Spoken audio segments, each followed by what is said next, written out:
Hey guys, welcome back to my YouTube channel. If you're new here, my name is Ryan and I'm the content creator behind Revive by Ryan. On my channel, I share my experience of taking unwanted and unloved pieces of furniture and selling them for a profit on Facebook Marketplace. I'll be posting weekly videos of furniture makeovers, so don't forget to subscribe. On today's video, I'll be transforming a set of nightstand that I've had stored away for months. I've decided I'm going to give it a complete revamp, new legs and a complete new colorway. So check it out. I picked these set of nightstands up on Facebook Marketplace for completely free. As you can see, structurally they're absolutely perfect, but they are in need of TLC. The paint is chipping away, but luckily all the hardware was still there and it was planned to reuse it in this project. I begin by taking off all the hardware and storing it in a clear bag just so I don't lose it during the furniture makeover. I plan to reuse this later on in the project by spraying it a different colour.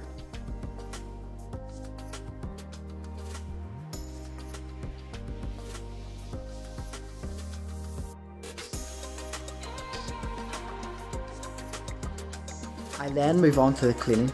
I always use the brush attachment with my hoover just so I don't scratch the wood surface at all.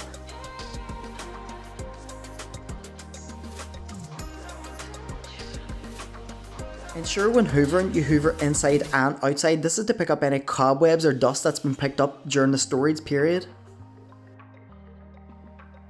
I clean the entire surface using a degreasing cleaner. I use the rough side of a sponge to pick up any hardened dirt that has been left behind. Ensure you clean all the grease and dirt thoroughly, as this may affect the paint in the later stages.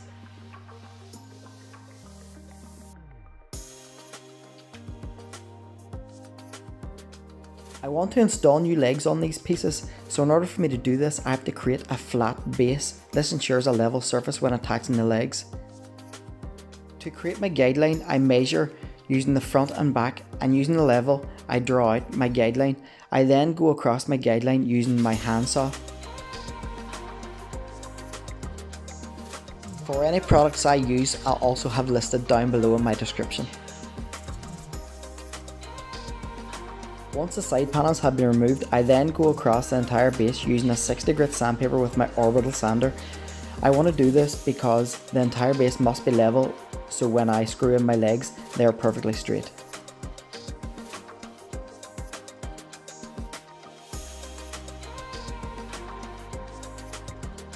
Once I've finished leveling the base, I then scuff sand the entire piece using a 180 grit sandpaper with my Orbital sander. This ensures that the primer will have something to adhere to.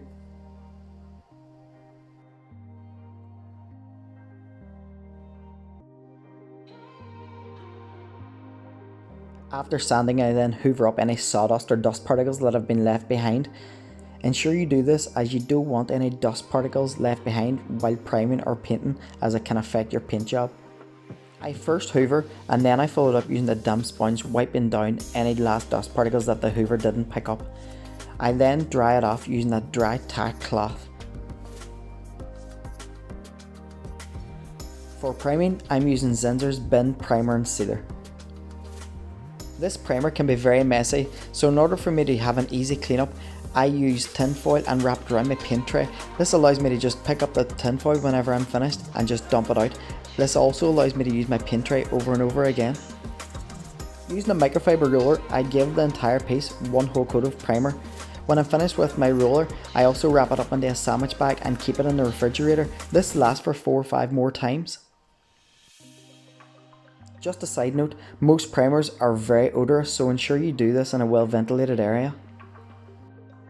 To spray my hardware and legs, I'm using Plasti-kote's Brilliant Metallic in gold.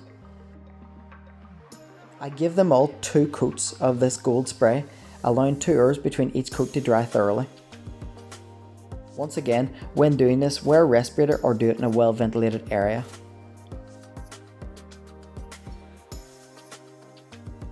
To paint the piece, I am using Johnstone's chalk paint in Slate Grey. It has a hint of blue off it, but I think it'll look perfect with the hardware.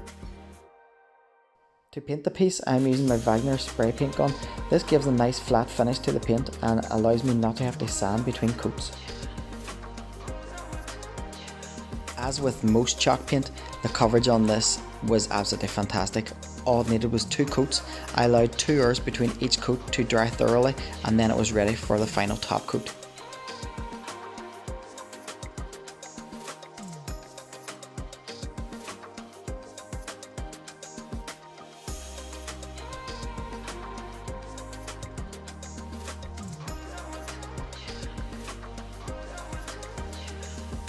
For the top coat, I'm using Rustoleum's Chalky Finish Clear Lacquer. It has a really nice flat finish, but ensure when spraying you start away from the product and just drag it across. Ensure you don't focus too long on the one area, as it may lead to a shiny patch. And here is the final result.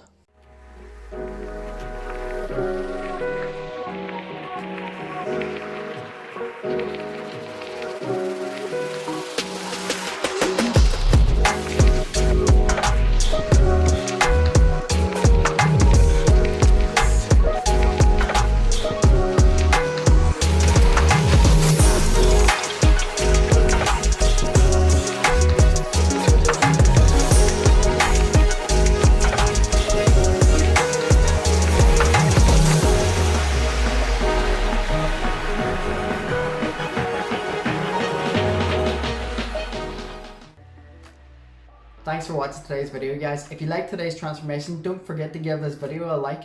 Also, if you have any opinions on today's makeover, don't forget to comment down below. And as always, don't forget to subscribe, and I'll see you in the next one.